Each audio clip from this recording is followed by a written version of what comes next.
Assalamualaikum warahmatullahi wabarakatuh. Waalaikumsalam warahmatullahi wabarakatuh. Alhamdulillahirabbil alamin wassalatu wassalamu ala asrafil anbiya'i wal mursalin wa ala alihi wa sahbihi ajmain. Amma ba'du. Alhamdulillah teman-teman, pada pagi hari ini masih bersama Ustadzuna, Ustadz kita semua dari zaman penjajahan sampai zaman penerang yang ganti ya gitu nih. Ada generasi kan. Ini namanya istiqomah. Oh, istiqomah. Lo jauh-jauh lo dari Jombang datang ke Mojokerto hanya untuk apa? Untuk apa? Ya untuk ngancani sama ngopi. Untuk memberikan pencerahan kepada kita semua. Masya Allah. Insya Allah pada pagi hari ini kita akan membahas podcast yang mungkin bermanfaat bagi teman-teman semua, yakni dengan tema panduan memilih guru dan adab menyikapi fenomena akhir zaman. Masya Allah.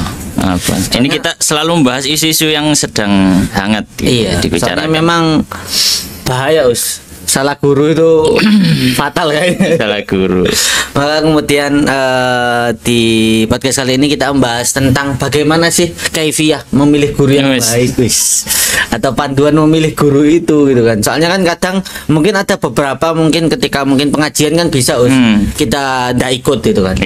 Kalau di masjid atau di majelis. Maka tapi kalau di sekolah kan berbeda, atau mau nggak mau harus pesantren kemudian diterima, ternyata ya memang ada oknum lah, atau bahasanya ternyata memang pesantrennya yang red flag lah bahasanya. Atau maka kan tentu apalagi bagi orang-orang awam itu kan juga kesulitan untuk membedakan, soalnya tidak ada lisensinya ya. Kalau di pelatih sepak bola itu kan ada lisensi A, B, C gitu kan, jadi resmi gitu. Maka insya Allah pada pagi hari ini masih membahas tentang panduan memilih guru dan fenomena menghadapi fenomena akhir zaman bersama Al-Ustadzun Al-Kiram Ustadz Abu Haris Danang Santoso. Gimana? Sehat? Sehat. Masya Allah. Kayaknya sudah lama tidak terlihat ya.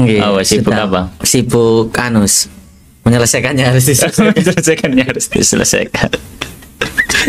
Apa tanggung jawabnya pada Allah dah. Emang kalau skripsian itu harus lebih mendekat kepada Tuhan. Oh gitu ya. Kalau mendekat kepada manusia susah. Skripsi ini mari wis rada lali ya pangerane. Memang siklus manusia seperti itu. Ini pas butuh. Kayak ketemu manusia itu revisi gitu, mengecewakan. Ya Allah. Ya. Gimana, tapi alhamdulillah sudah berhasil selesai. Iya, alhamdulillah selesai. Masya Allah. Resmi menjadi para mencari kerja. Selamat datang di dunia kerja. Nggak bisa alasan lagi. Oh gitu. Rada angin cak kopi. Iya. Ya mencari kesibukan. Iya, mencari kesibukan. Gimana? Dari mana kita mulainya ini?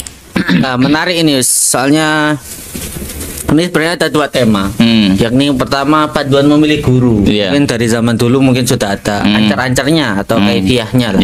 Kemudian yang kedua ini fenomena akhir zaman, di tengah maraknya beberapa oknum kemudian yang kemudian melentorkan pernyataan yang kemudian nyeleneh gitu kan.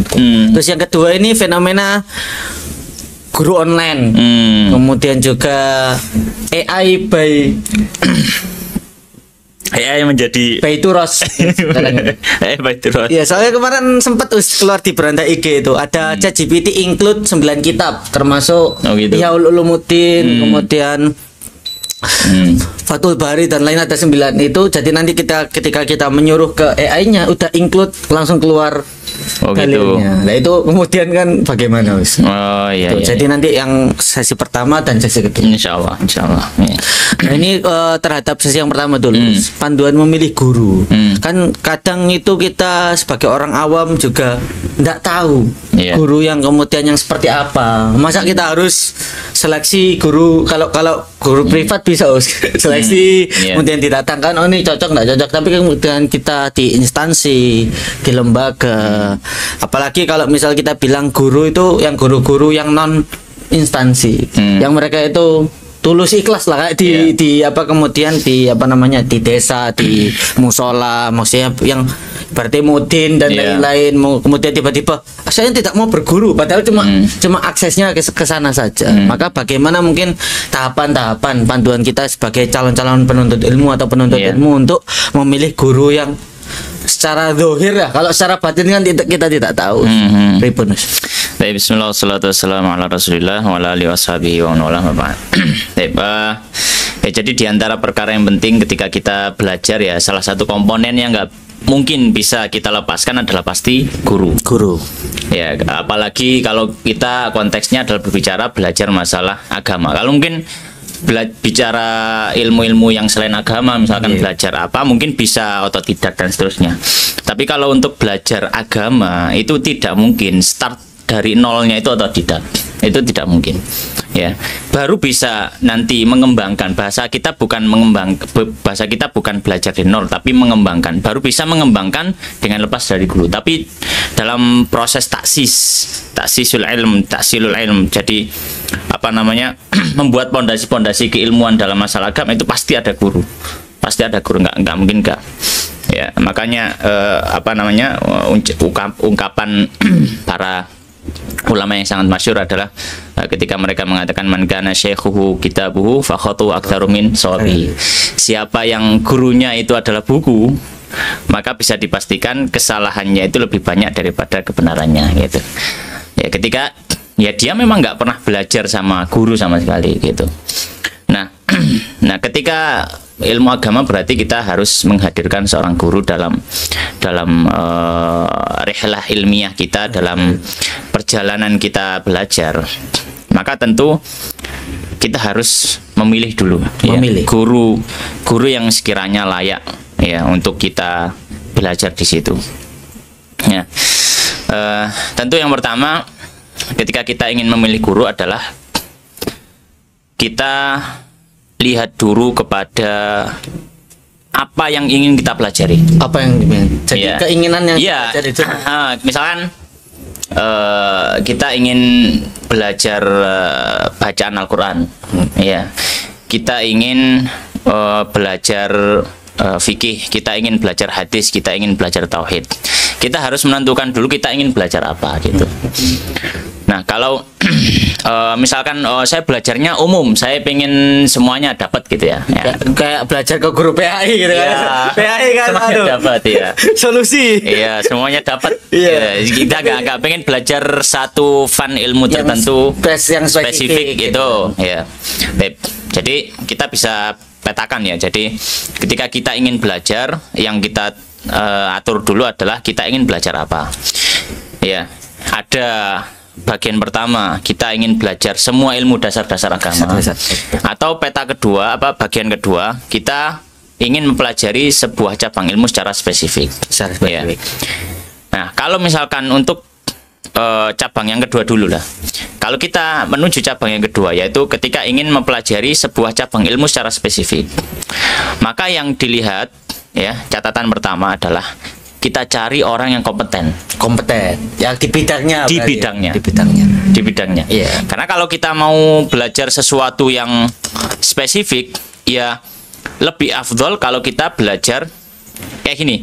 Misalkan kita punya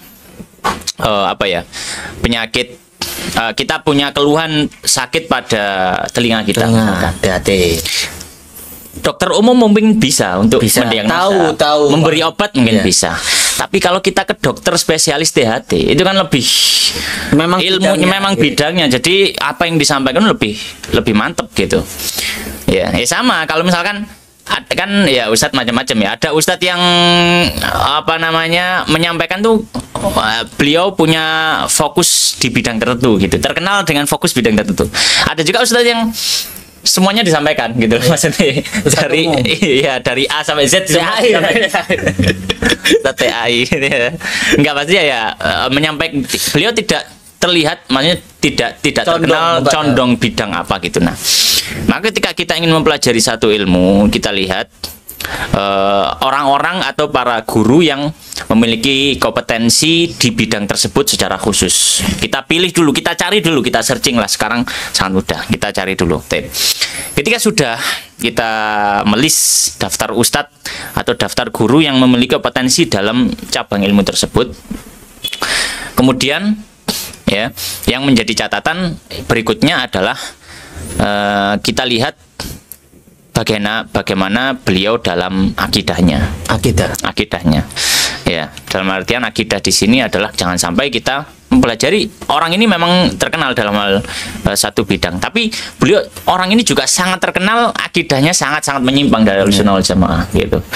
Ya, misalkan punya liberal, atau mungkin dia berakidah Mu'tazilah, atau mungkin ada yang Khawarij atau macam-macamnya, pokoknya Syiah apalagi gitu kan.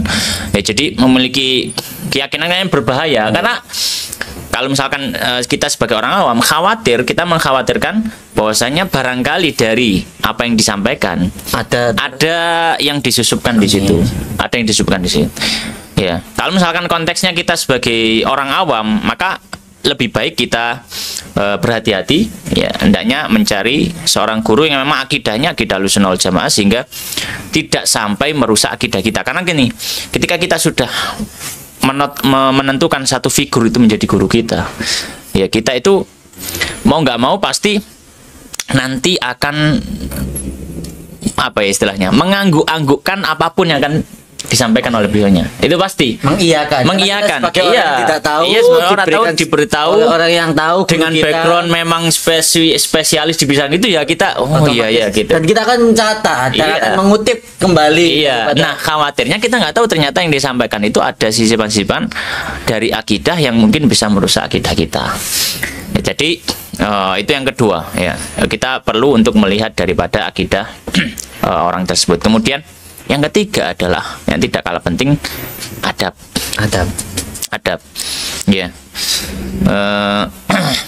Yang dimaksud dengan adab di sini adalah bagaimana perilaku, bagaimana sosok beliau. Maksudnya terkenal di dari apa yang terekspos dari beliau itu kan nampak ya, maksudnya orang ini memang berpegang teguh dengan agama, memegang adab-adab Islam, ya, ataukah tidak, ya. Kadang orang awam pun bisa menilai gitu loh. Misalkan misalkan dia punya bidang di satu bidang ilmu agama misalkan, ya. Akan tetapi mungkin kok kelihatan orang ini kok nggak menjaga batasannya dengan perempuan lawan jenis, malah mungkin memeluk-meluk, terus dengan mudahnya bersentuhan dengan yang bukan mahramnya, ya. Atau mungkin kalimat-kalimatnya itu ya mungkin tidak mencerminkan adab-adab Islam yang sopan santun, ya, punya unggah-ungguh kepada yang lebih tua kok koyoknya gimana gitu, ya, dan seterusnya. Ini adab ini juga perlu diperhatikan, ya, karena ketika kita belajar pada seorang guru, kita bukan hanya nanti menyerap ilmunya, tapi juga menyerap sikapnya dan perilakunya. Kita akan otomatis, guruku kok ngene, aku gak apa-apa berarti. Guruku kok ngene. Iya, ada pembenaran di situ. Guruku gak apa-apa. Guruku melakukan hal semacam itu. Ya. Padahal beliau lebih berilmu dari saya. Ini nanti kayak gitu. Beliau pasti tahu, berarti aku gak apa-apa gitu. Ya, padahal orang yang awam saja melihatnya itu pasti mempertanyakan, iki ustadz kok ngene sih? Orang awam saja loh. Kok ngene sih model itu? Sudah mempertanyakan semacam itu. Nah, khawatirnya kalau kita tidak memperhatikan adabnya terlebih dahulu, maka kita akan tertular adab yang buruk dari guru tersebut. Makanya dulu para ulama-ulama terdahulu dan para orang tua ketika menyuruh anaknya ngaji itu, mereka memperhatikan belajar adab gitu. Karena di guru itu bukan cuma belajar ilmu, ya, bahwasanya sebagai misalkan Imam Ibnu Mubarak beliau menyampaikan kanu yata'allamunal ilma 20 sanah wa yata'allamul adab 30 sanah gitu.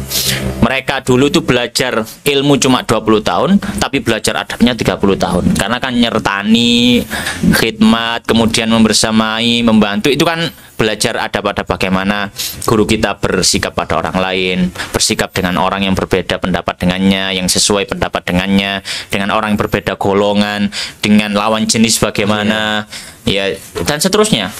Ya, jadi belajar adab itu nggak ada matinya, nggak ada putusnya. Setiap kita ketemu kita belajar adab. Branding berarti ya. Iya. Nah, jadi ada 3 poin tadi yang perlu diperhatikan. Kemudian poin terakhir adalah kita berdoa kepada Allah Subhanahu wa taala meminta petunjuk. Karena kita memilih guru itu apa namanya? Mungkin standar pentingnya itu ya sama dengan kita memilih jodoh. Kalau kita memilih jodoh saja tahajud istikharah luar biasa, milih guru angel nyomot aja misalkan. ya maka apa namanya, kalau kita misalkan ingin memilih jodoh itu kita istikharah dan seterusnya. Nah, ketika kita memilih guru ya perlu kita berdoa kepada Allah Subhanahu wa taala meminta petunjuk. Ya Allah, berikanlah saya petunjuk supaya saya benar dalam memilih seorang guru, dan itu harus tulus ikhlas dari hatinya. Itu kalau untuk jenis kita ingin mempelajari ilmu tapi di bidang tertentu saja. Tapi kalau misalkan ilmu yang sifatnya umum, maka kita tinggal menghapus bagian yang paling atas tadi. Kita tidak perlu melihat kepada kompetensi di satu bidang tertentu.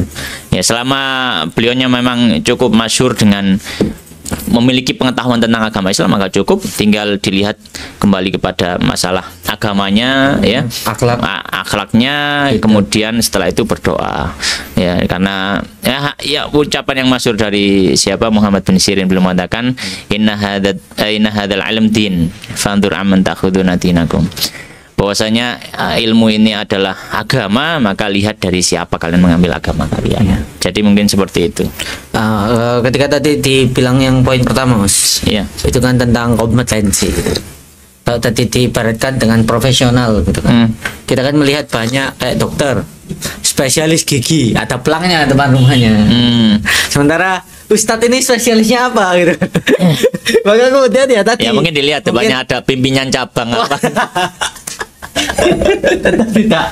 Maksudnya kemudian kan masyarakat kita, apalagi orang-orang awam, tahunya ya ustadz ya, kemudian apa ibaratnya, oh ini ustadz, oh berarti ustadz gitu. Maksudnya apakah memang karena memang saking hormatnya dengan kedudukan tersebut, atau terlalu mudah akhirnya untuk menjadikan orang-orang yang kemudian menjadi ustadz. Soalnya ya agak susah kemudian apalagi ketika kita melihat daripada background pendidikan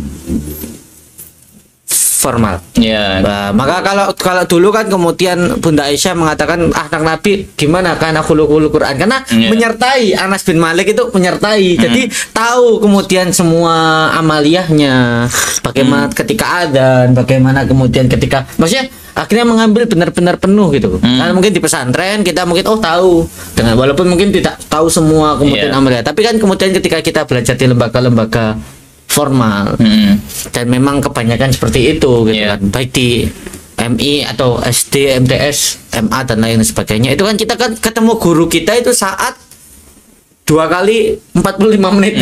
Maka kemudian ya itu pun kadang enggak apa ibaratnya enggak maksimal dan lain sebagainya. Maka kemudian bagaimana, apakah kemudian jangan sekolah di sini karena apa namanya guru di sana adalah seperti ini, padahal ya kesulitan gitu kan. Apalagi kalau misal sistemnya berdasarkan seleksi yang tidak bisa kemudian kita tinggalkan karena hal tadi. Masih masuk ke poin yang pertama, guru yang ngerangkap semua itu yang dasar. Itu seperti apa, Bos? Mungkin bisa kita bahasakan ini model guru yang kedua. Kalau tadi guru kita yang milih, kita yang milih. Tapi yang kedua ini mungkin yang akan kita bahas kita yang adalah dipilih. Guru yang tidak bisa dihindari. Jadi ya kelem nggak kelem ya aku di wangi gitu loh.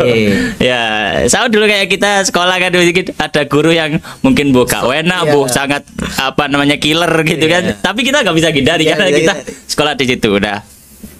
Mungkin untuk menghadapi apa namanya guru-guru yang tidak bisa kita hindari gitu. Ya, menghadapi guru-guru yang tidak bisa kita. Mungkin memang dampaknya tidak sebesar guru yang tadi. Soalnya memang ya pertemuannya tadi aja singkat, belum lagi kemudian lain-lain kita juga tidak terlalu mungkin mengenal dan akhirnya ya sebatas formalitas kita datang belajar nyata dan biasanya yang diajarkan kan juga ilmu-ilmu yang dasar, rukun iman, tentang Al-Quran, tentang maksudnya enggak yang kemudian secara spesifik terhadap amalia-amalia tersebut. Ya, jadi untuk guru yang misalkan kayak di sekolah, di madrasah atau apa, dan mungkin ada kita bahasakan ya mungkin oknum-oknum guru yang tidak kurang mencerminkan sebagai seorang guru dan ya sangat disayangkan sekali ya banyak kasus-kasus di pondok pesantren atau mungkin di madrasah ya oknum guru itu sedikit sekali. Ya oknum guru kita bahasakan oknum guru daripada ya itu malah memperburuk citra guru sendiri padahal guru itu digugulan ditiru kan gitu harusnya. Ini malah memberikan contoh yang buruk. Maka kalau misalkan kita menghadapi oknum semacam ini, kalau misalkan dia memang ya guru kita dan kita nggak mungkin bisa menghindar ya, maka kita tetap hadir saja, kita hadir karena itu sebagai kewajiban kita di madrasah tersebut. Kan gini, ketika kita masuk ke sebuah lembaga pendidikan itu kan kita secara tidak langsung kita sudah menyetujui semua aturan yang ada di situ. Secara tidak langsung kan gitu. Dan di antara aturannya ya ada guru hadir di kelas maka murid ya hadir di kelas gitu. Jadi jadwal pembelajaran. Ya, kita sebagai seorang muslim ya kita menetapi syarat-syarat itu. Al muslimu ala syurutihim. Seorang kaum muslim itu mengikuti syarat-syarat yang sudah dia sepakati gitu. Jadi ya tetap hadir saja nggak apa-apa. Cuma kalau misalkan dirasa itu hal kok dipertanyakan sangat orang awam pun bisa mempertanyakan kok gitu. Misal bahasanya ya ini oknum guys, disclaimer dulu. Kemudian sholat itu ternyata tidak wajib padahal orang awam pun yang tidak tahu dalilnya, tidak tahu ayat atau hadisnya tahu bahwa sholat itu wajib. Kan seperti itu kan mungkin. Ya, misalkan contohnya menutup hijab itu nggak wajib bagi perempuan. Ya, perempuan boleh buka hijabnya. Padahal nggak ada satu ulama pun dari ulama terdahulu yang mengatakan semacam itu. Atau misalkan nggak masalah bersentuhan dengan yang bukan mahramnya dan seterusnya. Kayak ucapan-ucapan yang umumnya guru yang mengatakan ini dan dia adalah representasi dari ilmu agama itu sendiri itu mengatakan nggak seperti ini loh gitu. Orang awam pun tahu nggak seperti ini, apalagi kok guru kok seperti ini. Tapi kok mengatakan seperti itu, maka ini ada dua kemungkinan. Kemungkinan pertama, kalau kita punya guru lain yang kita lebih percaya guru itu, ini diingat-ingat terus ditanyakan nanti ke guru itu supaya kita dapat penjelasan. Supaya kita dapat penjelasan sehingga ketika dapat penjelasan itu akan semakin meyakinkan kita, meneguhkan kita gitu.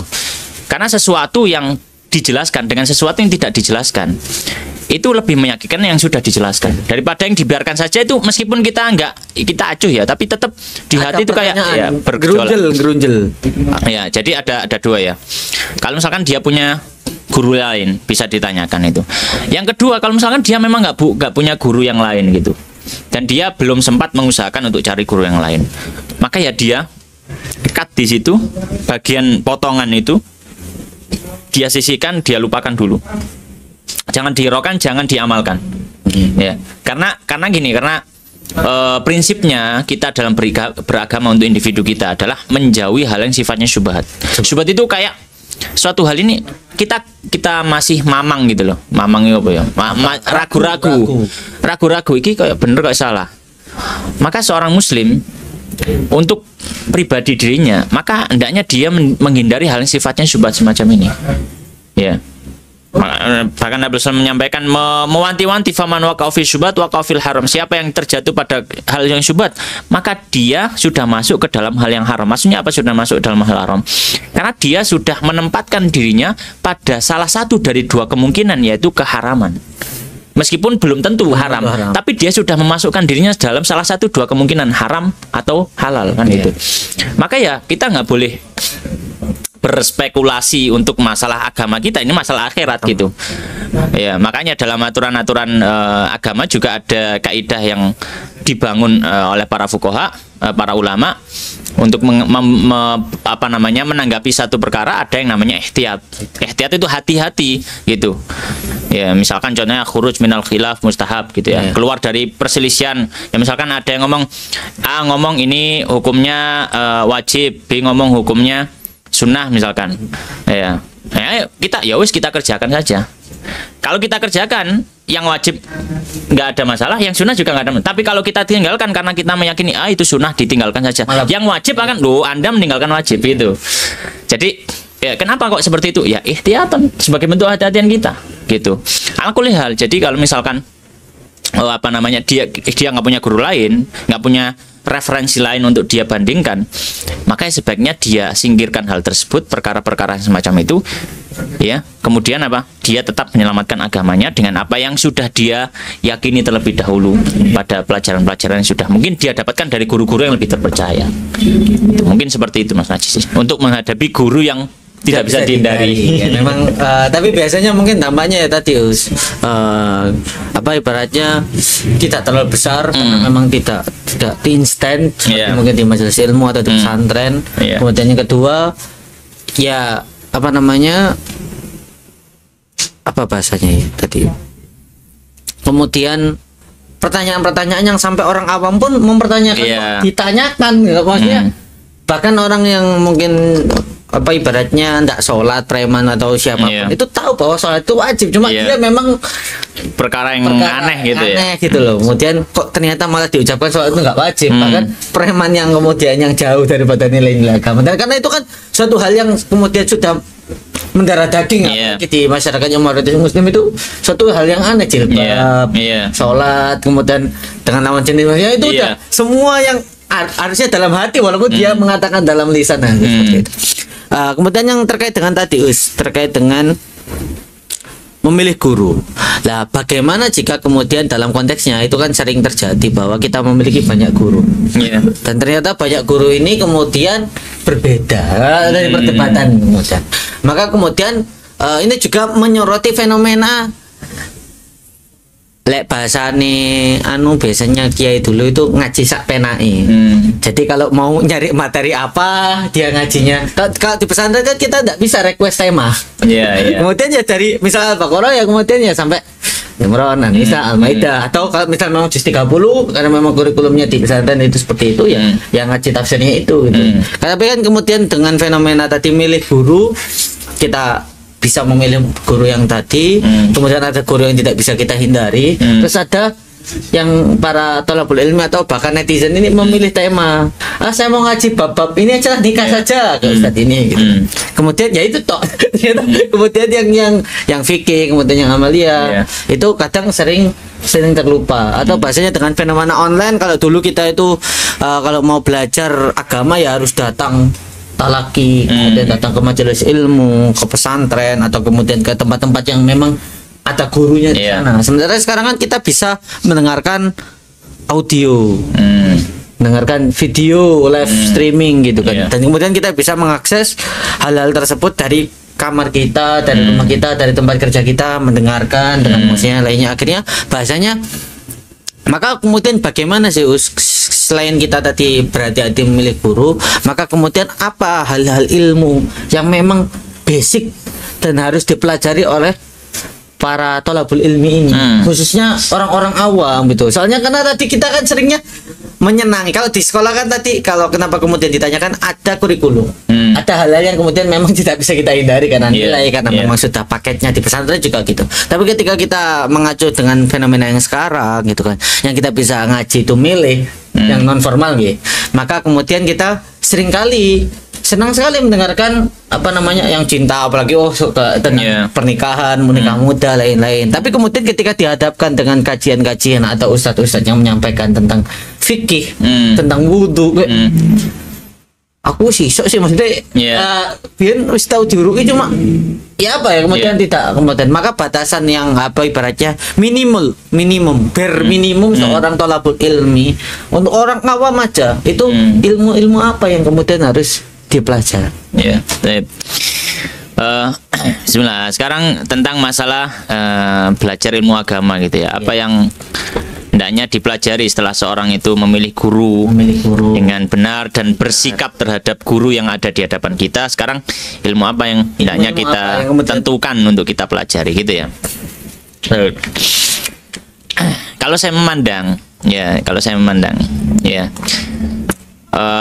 karena di tempat kita mayoritas kaum muslimin ya, yang pertama adalah yang hendaknya kita pelajari paling tidak adalah tentang masalah baca Quran. Belajar baca Quran, karena termasuk aib nih. Ini mungkin bisa dicamkan kepada semuanya gitu ya. Aib dia muslim nggak bisa baca Quran. Aib. Ya. Maka saya umurnya sudah 30 kayak eling pangeran misalkan. Umur 40 kayak eling pangeran. Biyen kecil gak tahu ngaji misalkan. Saya sungkan belajar. Iya gitu. Sekarang itu platform belajar online ini ya sangat banyak sekali. Silahkan jenengan entah itu mau di YouTube, entah itu mau di TikTok, ya. Yang memberikan kelas-kelas untuk belajar baca Quran itu banyak. Jadi tidak menjadi penghalang umur ya ataupun kesibukan waktunya nggak ada. Sekarang sudah banyak sekali kelas-kelas online. Jadi yang pertama yang dipelajari adalah belajar baca Quran. Ya, lebih afdol kalau misalkan kita ada guru di kampung. Itu kita ada guru di kampung itu lebih afdol. Misalkan kita belajar, ya. Dan kalau misalkan ini, kayak belajar baca Quran, ya kita belajar baca. Tidak harus kita misalkan harus sama organisasinya dengan saya, harus sama pemahaman Islamnya dengan saya gitu kan. Ya, nggak harus seperti itu. Kalau misalkan cuma sekedar baca Quran saja. Ya, kalau cuma sekedar baca Quran saja. Ya, mungkin dulu kita ini atau mungkin ustadz-ustadz kita dulu ketika belajar baru pertama kali belajar Quran, mungkin pada guru-guru yang mungkin berbeda sekarang dengan guru tersebut. Tapi itu bukan suatu masalah gitu, bukan suatu masalah. Kita ingin mempelajari Al-Qur'annya saja. Boleh enggak kita misal hijrah dari satu guru ke guru yang lain? Kan biasanya terjadi gini, kesulitan dalam memahami, atau mungkin bahasanya kan guru dulu itu banyak yang kereng dengan rotan di tangan kanannya. Dan insya Allah kalau sekarang udah nggak ada. Cuma bahasanya kemudian kadang ada rasa frustasi atau kesulitan ketika mungkin kalau dulu dipelajari ketika kecil kan kita masih kemudian ketika kita dewasa seringkali kadang kok susah sekali. Perasaan dulu di guru saya yang di kampung itu enggak seperti ini. Maksudnya kan kalau di platform kan biasanya ada yang kemudian ada yang setoran dengan sanad, ada kemudian ada kemudian ada saudara juga yang kemudian bilang gitu. Maka kemudian ini kok sulit sih ya, saya ngambil kelas tahsin online, standarisasinya saya Aiman Suwed. Waduh. Saya aja mungkin gak lolos. Kan anak aja mungkin gak lolos. Bahkan kemudian dari apakah memang kalau sebagai orang yang awam itu kita mencari yang tadi bukan untuk memudah-mudahkan ya, memang standarisasinya memang bukan. Iya, ini mungkin dijelaskan juga. Jadi yang saya maksud tadi, kita belajar Al-Qur'an tuh kita batas minimumnya. Paling enggak itu kita sebagai orang bisa membaca Al-Qur'an tuh dengan lancar. Dengan tajwid yang benar, makhraj yang lumayan. Iya. Makhraj sifatul huruf lumayan gitu. Makanya ya nggak sampai misalkan roknya kebanyakan getaran lidahnya itu kan nih saya nangis itu kan ini anak yang sudah hafal 30 juz saya belum tentu lolos ini kan. Maka kemudian ya tadi yang dimaksud di sini adalah paling nggak bisa membaca Quran dengan lancar gitu.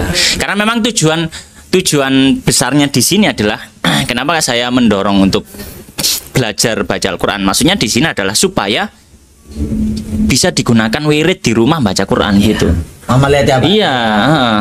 Jadi kalau misalkan bisa belajar ke anaknya, silakan belajar ke anaknya. Yang penting bisa baca, maksudnya tahulah namanya melek huruf gitu. Dan jangan malu dengan umur ya. Ini mungkin sedikit jadi kalau di tempat saya di kampung itu ada, saya kan ngaji tasin, ngajari tasin ibu-ibu gitu ya. Sebenarnya tasinnya nggak tasin bener-bener tasin, karena memang saya nggak tekankan makhraj, karena mereka melek huruf saja masih belum terlalu gitu. Yang penting mereka lancar dulu gitu. Ya, ada beberapa ibu yang mungkin umurnya ya anaknya mungkin sudah seumuran saya, tapi ya nggak malu gitu. Jadi ketika orang itu ingin belajar ya pasti ada jalan gitu loh. Selama dia memang punya kejujuran gitu ketika dia ingin berubah. Tapi ini yang pertama ya. Jadi dia perlu mempelajari tentang Al-Qur'an. Dan yang kedua adalah dia perlu mengenal Allah Subhanahu wa taala lebih dekat. Ya, tentang pelajaran-pelajaran yang berhubungan dengan tauhid dan tazkiyatun nafs, membersihkan hati, membersihkan jiwa, membersihkan diri. Ya, dan nggak harus sampai tingkatan yang ya yang sampai ajaran-ajaran sesat, dan ini mengenali ajaran-ajaran sesat. Jangan itu dulu. Ya, jangan belajar ajaran sesat itu ini gitu. Jangan belajar itu dulu. Belajar apa? Belajar bagaimana kita mengenal Allah Subhanahu wa taala dan bagaimana kita mengetahui kesalahan kita. Kadang gini, ya ini mohon maaf ya, mungkin terjadi. Ketika dia belum belajar mengenali kesalahan dirinya, dia sudah belajar mengenali kesalahan orang lain. Sehingga akhirnya dia sangat mudah mengkoreksi orang, tapi sangat sulit mengoreksi dirinya sendiri. Maka ketika kita belajar tauhid ini dampak yang benar. Dampak yang benar ketika kita belajar tauhid itu, kita itu semakin sangat mengetahui kekurangan diri kita. Bukan mengetahui kekurangan orang lain. Kita semakin mengetahui kekurangan diri kita. Itu kalau orang belajar tauhid dan dia dia benar-benar meresapi pelajaran tauhid itu. Jadi karena tauhid itu bukan hanya sekedar teori. Ya, tauhid itu bukan tauhid dibagi menjadi 3, rububiyah, uluhiyah, asma wa sifat. Kemudian kayak gini, ini dalilnya ini kayak ini dalilnya ini. Tapi ya itu memang salah satunya, tapi ada hal yang lebih dalam lagi gitu. Berdampak misalkan hati terhadap apakah kita itu sudah jujur pada Allah? Apakah kita itu sudah benar-benar tawakalnya kepada Allah? Bagaimana tingkatan kita beriman pada takdir Allah? Ya. Jadi itu hal-hal yang sangat penting sekali. Ya. Jadi yang kedua adalah kita mempelajari hal yang berhubungan dengan mengenal Allah Subhanahu wa taala. Mungkin kita bisa cari kajian-kajian ustaz-ustaz yang mungkin menjelaskan tentang tafsir asma wa sifat. Ya. Itu nanti akan sangat berpengaruh pada hati kita, tentang tazkiyatun nafs, tentang rezeki, takdir, jodoh. Iya. Ya, diantaranya ya. Mengkaji tentang kitab-kitabnya Imam Ibnu Qayyim ya, tentang yang berhubungan dengan tazkiyatun nafs. Itu juga tauhid. Jangan dikira itu bukan tauhid gitu. Jangan dikira tauhid itu berarti belajar kitab tauhid tok gitu. Enggak. Tazkiyatun nafs itu tauhid yang luar biasa. Ya, kadang orang agak lala, ngaji apa iku, ngaji lembek misalkan. Loh, mau ngaji lembek. Ini puncak dari orang ngaji ku kenal dirinya sendiri gitu. Nah, kalau kita ngaji malah kita tidak mengenal diri kita sendiri. Kita buta terhadap diri kita. Tapi kita menggunakan mikroskop bahkan kaca membesar ketika melihat orang lain. Ya, nampak semua kan. Iya. Maka ya itu perlu gitu. Kita belajar untuk apa? Apakah saya pernah sangat-sangat berdampak.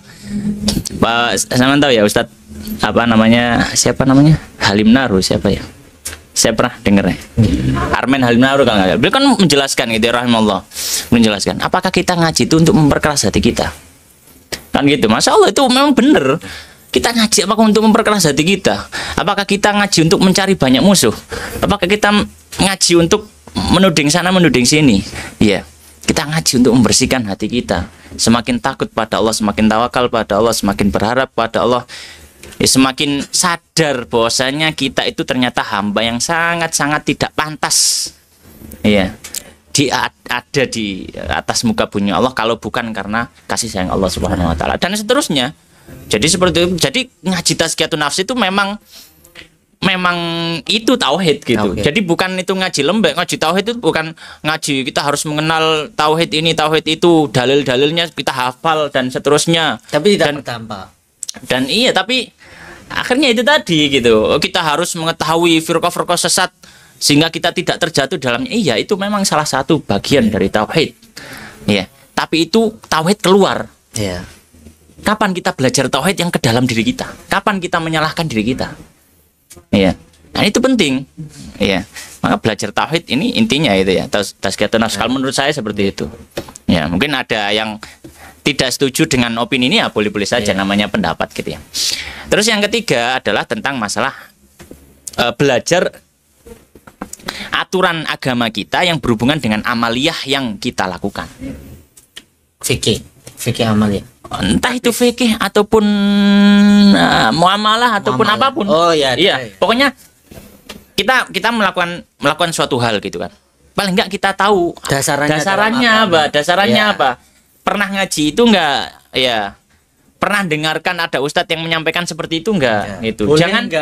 Jangan cuma prosoni gitu ya. Prosoku sih gak apa-apa. Istisannya ya istisannya Imam Abu Hanifah gak apa-apa. Iki istisannya sapa iki? Istilahnya Imam Abu Hanifah berdalil. Itu saja masih dikritik sama Imam Syafi'i, man istahsana faqad syarra gitu. Sama sing istisan berarti enggak syariat anyar kan gitu. Imam Syafi'i seperti itu. Saya saking gak seneng istisan gitu. Apalagi nih ngomong backgroundnya diketahui marah-marah istihsan gitu ya. Nah, aku lihat jadi paling enggak pernah minimal pernah mendengarkan ustadz yang dia yakini beliau punya ilmu, mendengarkan beliaunya menjelaskan. Kemudian diamalkan. Cukup sudah. Cukup. Itu sudah menjadi landasan bagi orang awam. Nggak harus dia cari dalilnya, ya boleh dia cari dalil boleh, tapi batas minimal kan tanya batas minimal paling enggak dia pernah mendengarkan seorang guru yang dia yakini, dia ketahui bahwasanya beliau punya kapasitas itu menjelaskan tentang satu perkara kemudian diamalkan. Itu sudah cukup. Ya. Makanya dikatakan sebagian ulama bahwasanya ya mazhabnya orang awam itu ya mazhab gurunya. Guru ini ngomong apa ya berarti ikut mazhabnya gitu. Maksudnya ya dia ngikut saja karena orang taklid. Iya. Selama dia tadi di proses pertamanya ya cari guru. Jadi tahapan satunya adalah lolos sertifikasi ya. Iya. Seleksi berkas. Kalau di CPNS itu kan seleksi berkas. Kedua baru. Ngikuti wis gitu. Ya, maka itu cukup. Jadi hal yang berhubungan dengan amaliyah kita. Enggak hanya melulu sholat atau misalkan ibadah, enggak. Tapi juga misalkan kita kerja di satu tempat atau apa. Terus kita merasa mamang gitu, merasa ragu. Iki oleh tagak sih aslinya gitu. Nah, maka ini kita perlu mencari tahu gitu. Untuk menanyakan lebih lanjut ke yang spesialis tadi. Jangan malah gak apa-apa lah. Iya, gak apa-apa. Nah, Allah kan maha pemaaf ya. Terus ya bukan juga gini. Gak usah takut engko malah tambah roh gitu misalkan. Ini dari awal sudah salah ya. Berarti Anda menuruti hawa nafsu Anda. Iya, kalau kita sudah ragu itu barangkali itu bisikan-bisikan kebaikan dari malaikat bahwanya ayo tak rano sing luwih apik gitu loh. Ketika kita malah mendorong bisikan malaikat ini dengan menuruti bisikan hawa nafsu, ya bisikan malaikatnya hilang. Ya wis gak apa-apa, nggo tambah roh tambah bingung awakmu. Ya wis tambah kok roh hukume oleh kawan tambah repot. Bisikan nafsu ini, bisikan nafsu. Nih bisikan nafsu. Makanya kalau banyak orang yang tidak mau belajar agama karena takut yang benar dan salah. Padahal tanpa belajar agama pun harusnya secara apalagi di mayoritas muslim tadi kan. Kemudian ada pemahaman yang memang harusnya tidak perlu kemudian harus paham sekian puluh dalil untuk tahu hal-hal yang kewajiban tadi, kewajiban sholat, menutup aurat, kemudian terkait dengan lawan jenis, itu udah lah, maksudnya pengetahuan dasar yang semua kayaknya di sekolah dasar aja udah diberi pengertian, bahasanya seperti itu. Iya. Ya jadi kurang lebih 3 hal tadi ya. Yang pertama tadi belajar baca Quran. Paling enggak paling nggak sampai lancar, nggak perlu nggak perlu sing rawinci yang dawetel sampai seperti orang yang mau ngambil sanad, nggak seperti itu. Yang penting lancar, baca Quran lancar, wis nggak terlalu kelihatan shotnya, nggak terlalu kelihatan poknya, nggak apa-apa. Tolong antara ain sama hamzah nggak terlalu beda, nggak apa-apa gitu. Yang penting lancar dulu. Yang buka kelas tolong disesuaikan target marketnya. Iya. Kalau memang udah punya background kemudian mau ngambil sanad, ya standarisasinya emang lebih tinggi. Ya mungkin kita sebagai seorang pembelajar juga melihat dulu apa namanya yang ditawarkan. Jangan sampai salah kelas. Ket au wis salah sampai seminggu. Au. Ya sampean mundur alon-alon. Iya. Enggak budal-budal. Yang susah. Ya maka dilihat dulu ya kelasnya memang misalkan kayak baca Quran dasar gitu, itu tahsin dasar. Atau mungkin kalau memang benar-benar nggak bisa ya dari alif ba ta gitu ya. Kalau misalkan benar-benar nggak bisa gitu. Dan memang harus sabar, jangan terburu-buru lompat dari satu sesi ke sesi yang lain. Akhirnya ya terjadilah fenomena menghafal semua belum bisa baca. Yang pusing gurunya. Jadi yang pertama baca Quran ya, dan memang goalsnya adalah supaya itu bisa menjadi wirid. Gitu. Wirid bacaan Al-Quran di rumah ya. Seorang muslim hendaknya punya wirid gitu baca Quran. Yang kedua adalah mempelajari tentang mengenalkan dirinya kepada Allah Subhanahu wa taala, mengenal Allah, tauhid ya. Tauhid dan tazkiyatun nafs. Ya. Kemudian fungsinya apa? Ya fungsinya supaya kita tidak mudah terombang-ambing dalam menghadapi kehidupan ini. Wah. Itu. Kalau kita belajar tauhid kok masih terombang-ambing dengan kehidupan ini, berarti entah itu kurang teman belajar tauhid atau mungkin cara belajar tauhidnya yang salah. Gitu. Ya. Jadi ketika kita belajar tauhid kita akan berpegang teguh. Kompas ya. Iya, punya kompas. Kemudian yang terakhir, yang ketiga adalah kita mempelajari hal-hal yang berhubungan dengan amaliyah kita dalam kehidupan sehari-hari kita, entah itu sifatnya ibadah atau non ibadah. Supaya apa? Nah, goalsnya yang ketiga ini adalah supaya kita tidak terjatuh kepada hal-hal yang dilarang oleh Allah. Gitu. Ya, karena sebisa mungkin kita ini dalam hidup menghindari, meminimalisir kemurkaan Allah jatuh kepada kita. Caranya apa? Caranya tadi dengan ngaji. Ya. Dengan tahu kewajiban, hak, larangan, dan seterusnya. Jadi seperti itu Mas Haji, kurang lebih. Nah, ini kayaknya sesi satu yang terkait dengan panduan milik. Saya kira sudah selesai. Sangat mendetail ya teman-teman terkait guru tadi memilih, kemudian itu kan yang bisa kita pilih, yang tidak bisa dipilih juga sudah dibahas. Kemudian tahapan-tahapan bare minimum spek ya. Kalau saya mau pilih laptop kan minimum spek itu kan ilmu-ilmu yang dipelajari tadi. Satu tentang Al-Quran, baca Quran. Jadi ya sebisa kita lah. Kemudian kedua tadi tentang tauhid dan tazkiyatun nafs, tentang mengenal Allah, kewajiban kita, larangan-larangan, menata hati kita lagi supaya jadi kompas. Dan yang ketiga tadi terkait dengan fikih yang berkaitan dengan amaliyah. Baik itu wudu, sholat, ibadah ataupun non ibadah seperti mungkin di pasar jual beli dan lain-lain, itu kan juga perlu untuk dipelajari karena dia memang bekerja di sana dan menghabiskan hampir separuh hidupnya di sana. Jadi memang dia harus tahu ini halal apa enggak. Atau kalau mamang atau syubhat ya ditanyakan ke ustadz, atau kalau memang sudah dijawab ya jangan cari ustadz lain. Udah cari pembanding. Tolong. Serius gitu. Gimana hukum bekerja di bank itu kok ono sing lebih condong ke sana. Cari ustadz lain ya, bukan kemudian. Itu namanya. Kayak aku ben tau krungu ono sing olehno. Dideleki sing olehno. Nah itu kan enggak mana tuh ilallah. Masa dulu ada nabi, ada rasul, tanya enggak cari rasul yang lainnya enggak itu, bisa. Nih zaman ben ketemu Umar langsung dipenggal kepalanya. Ini masuk ke sesi 2. Mohon maaf ini sesi 2 ini fenomena akhir zaman. Waduh. Sangat jauh daripada konteksnya daripada zaman Nabi. Waduh, apa ini? Seperti AI. Kemudian kemudahan dari menuntut ilmu tadi. Kan memang dulu kalau katanya kan nggak tahu kata siapa. Ilmu yuk tawalayati. Ilmu itu didatangi bukan mendatangi. Imam Malik rahimahullah taala. Maka kemudian sekarang itu gurunya yang hadir ya kan.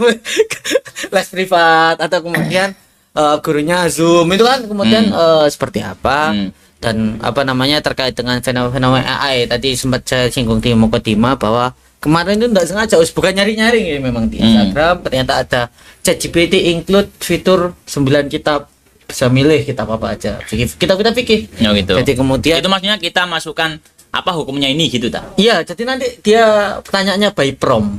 Jadi kayak contohnya kita misalkan bagaimana hukum jamak kosor dan maka langsung keluar ibarohnya semua. Itu kan Masya Allah. Apakah memang kita harus wah ini bagus ini atau harus cross check ulang atau apa sudah nggak perlu ada ustadz lah. Lah pinter muridnya baru. Oh ya, maksudnya itu 9 ya, 9 kitab. Harganya 99.000. Saya enggak sebut anunya, saya juga lupa. Cuma sempat tak screenshot. Makanya mau tanya ini. Kan ibaratnya kalau ibaratnya boleh sebagai pertanyaan ibaratnya tanya ke Google kan kita kadang ayatnya itu kayak gini cuma lupa nomor berapa ya kan kemudian kita ketik ternyata keluar kan atau seperti apa itu kan fenomena yang enggak ada. Kemudian Ustadz AI ya kan kemudian apa namanya dan lain-lain ya memang tidak dapat dipungkiri itu kemajuan zaman yang memudahkan. Tapi apakah kemudian kita tidak terlalu memudah-mudahkan dalam urusan agama tadi atau seperti apa Us mungkin? Baik. Bismillah ya. Prinsip dasarnya seperti ini.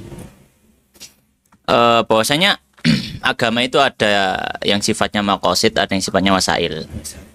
Ada yang sifatnya dalam agama ini memang tujuannya itu kayak gini gitu. Tujuannya ini gitu. Tujuan ini itu nggak boleh berubah.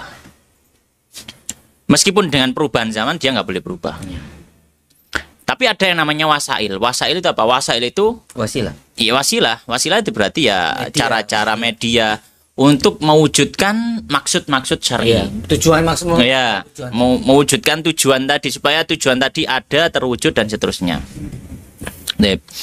Nah, contoh misalkan ya salah satu fenomena yang sudah tadi dicontohkan misalkan maksud syar'i itu adalah contohnya. Maksud syar'i contohnya adalah perjalanan menyebarkan ilmu, mengajarkan ilmu, ada yang mengajarkan, ada yang belajar ilmu agama. Ini maksud syar'i ini. Tujuannya karena Nabi SAW sudah menjelaskan thalabul ilmi fardhatun 'alal kulli muslim dan seterusnya. Fa idza ra'aitum raudatan min riyadil jannah fartau fiha ala hilakudz dzikr dan seterusnya. Berarti ini maksud syar'i. Nah, mewujudkannya itu bisa macam-macam. Bisa macam. Nah, ini cara mewujudkan supaya ada aktivitas belajar mengajar ilmu agama. Itu maksudnya wasail. Itu maksudnya wasail. Ya. Itu salah satu contohnya saja. Ya, salah satu contohnya saja.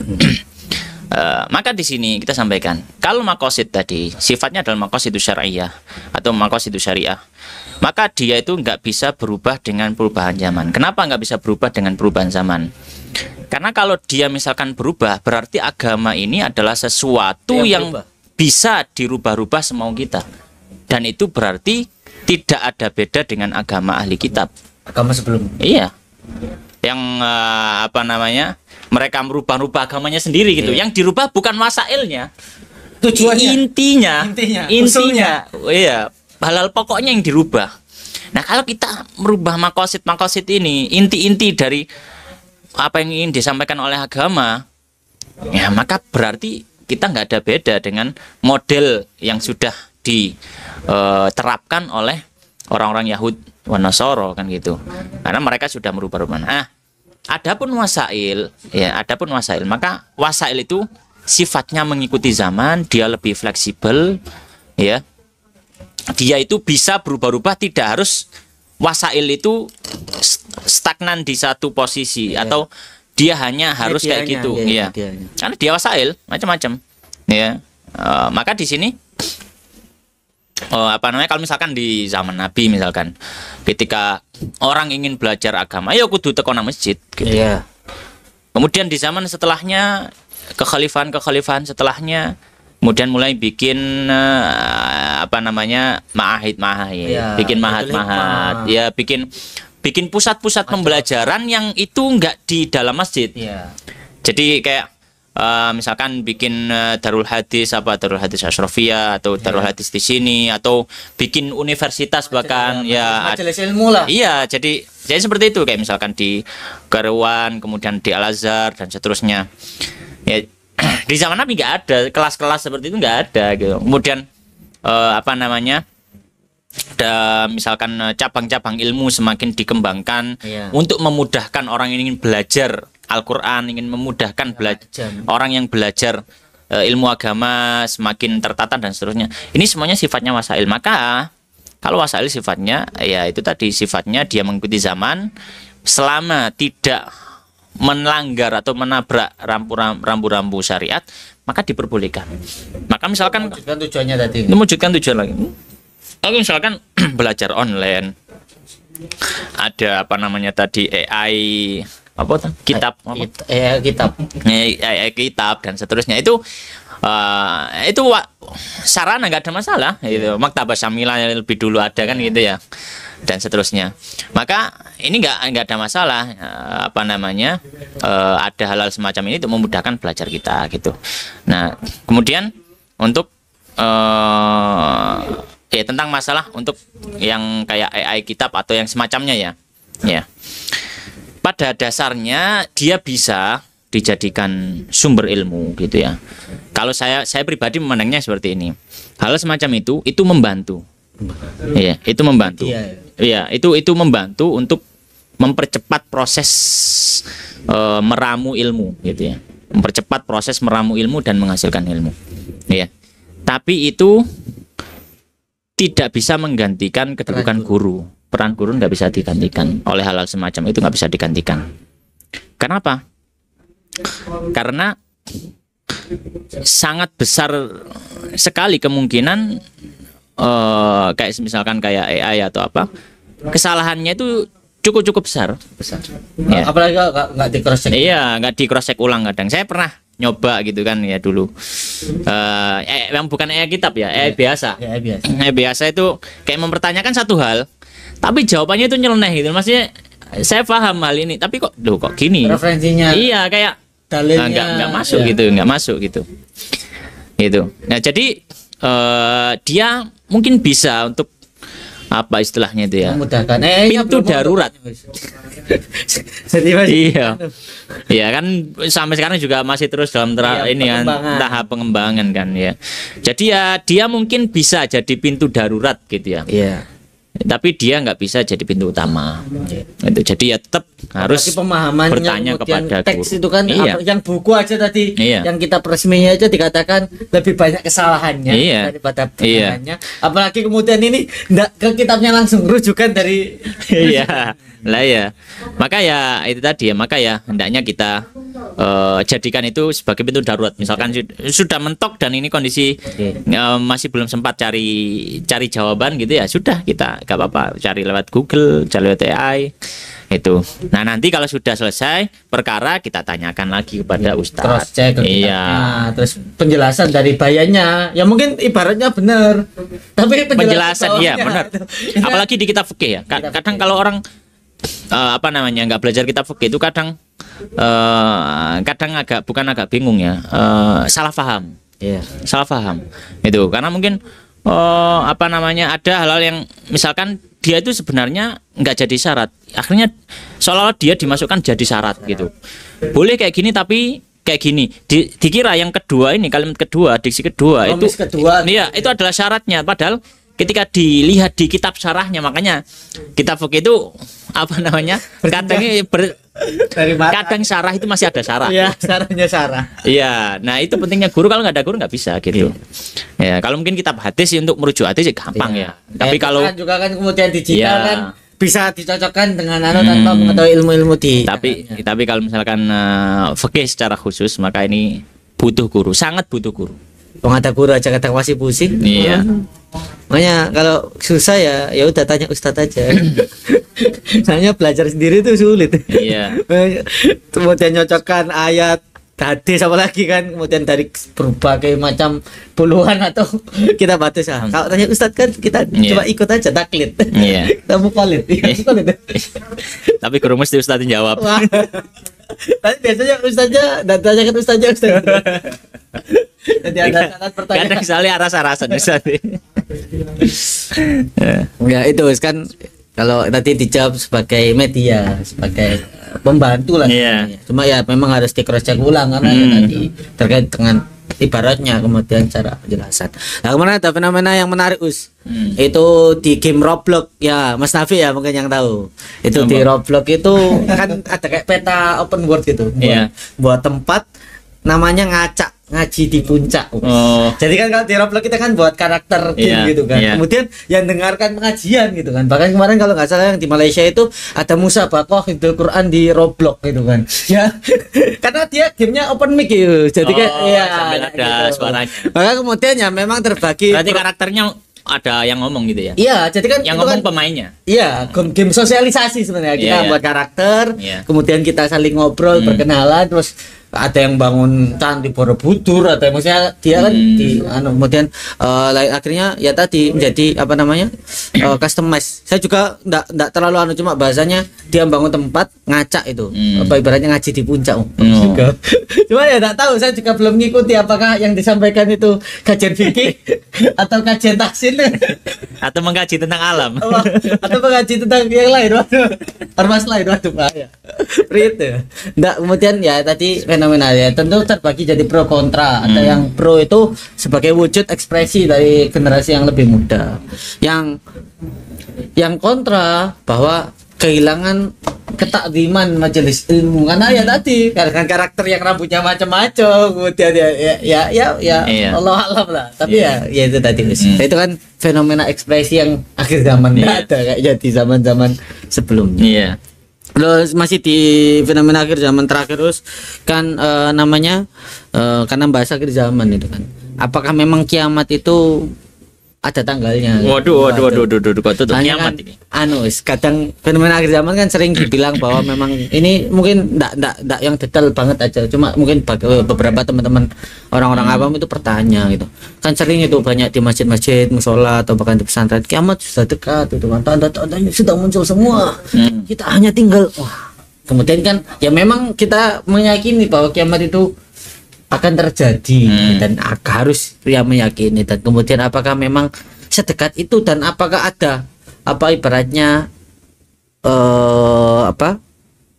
apakah kita akan ketemu atau enggak ketemu kan biasanya mungkin ada hadis-hadis nubuah ya. Soalnya kan melihat seperti sekarang kok misalnya kata kiamat ini pacaran di mana-mana, semua yang buruk-buruk keluar. Ini tanda-tandanya mungkin karena tadi kita bahas tentang fenomena akhir zaman. Ya mungkin apakah memang sudah sedekat itu ataukah memang sudah dekat tapi agak jauh?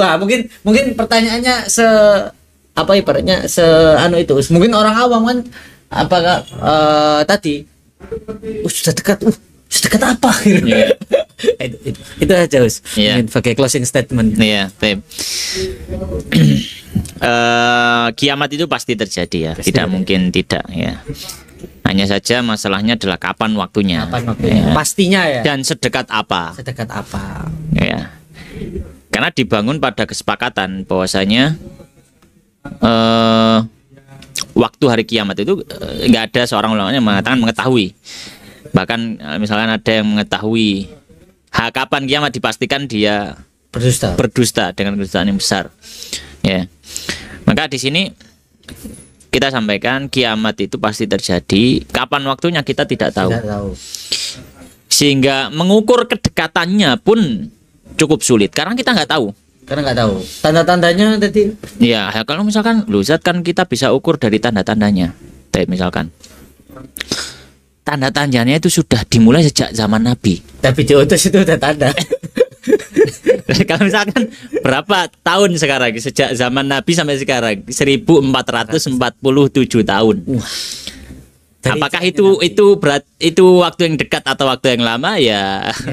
Ya tergantung jenengan apa gitu ya, ya apa namanya menghukuminya. Jadi kita juga tidak bisa menetapkan kecuali kalau misalkan yang keluar tuh tanda-tanda yang kubro. Oh, yang kubro kan, yang sugro kan. Sekarang kan enggak ada mana apakah sudah keluar Dajjal, apakah sudah keluar Ya'juj Ma'juj. Enggak tahu tapi ada yang mengaku Imam Mahdi kan kemarin di India. Iya. Tapi tidak sesuai dengan syarat-syarat yang tadi yang di Mekah. Iya, dengan nubuahnya Nabi. Ya.